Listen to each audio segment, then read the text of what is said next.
Contre, l'article est adopté. Article 10 bis, Monsieur Sor a demandé la parole, il l'a. Merci Monsieur le Président.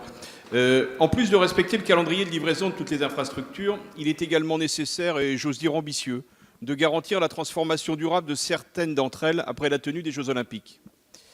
Ce qui a été constaté et fortement regretté dans certains pays hôtes ayant précédemment organisé les Jeux, à savoir des sites totalement laissés à l'abandon, souvent faute d'avoir su prévoir et anticiper l'utilisation future, nous ne pouvons ni ne devons le vivre en France. Aussi, cet article vise à permettre que les différents lieux qui seront construits pour accueillir les villages olympiques ou le village des médias soient à terme transformés en quartiers urbains, véritablement intégrés, offrant des logements sociaux, des logements étudiants ou encore des bureaux.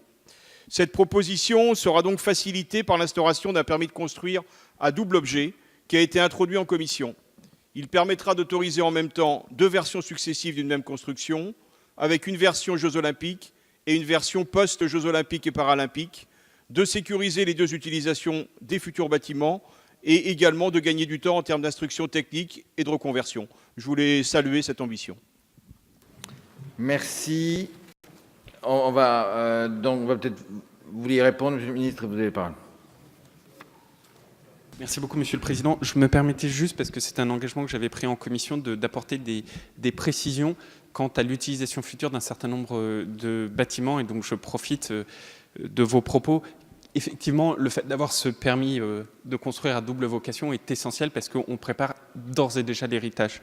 Sachez que si on ne parle que du village olympique et des villages médias, c'est à peu près 1200 logements sociaux qui seront construits, 220 logements en accession sociale, plus de 400 logements à prix maîtrisé, environ 1700 logements en accession libre, 1000 logements en résidence étudiants, 130 logements en EHPAD et 345 places d'hôtel. C'est au moment où on se parle, c'est-à-dire tout ça est sujet à évolution, mais au moment où on se parle, ce sont les prévisions d'utilisation future de l'ensemble, à la fois village olympique et village des médias. Je vous remercie.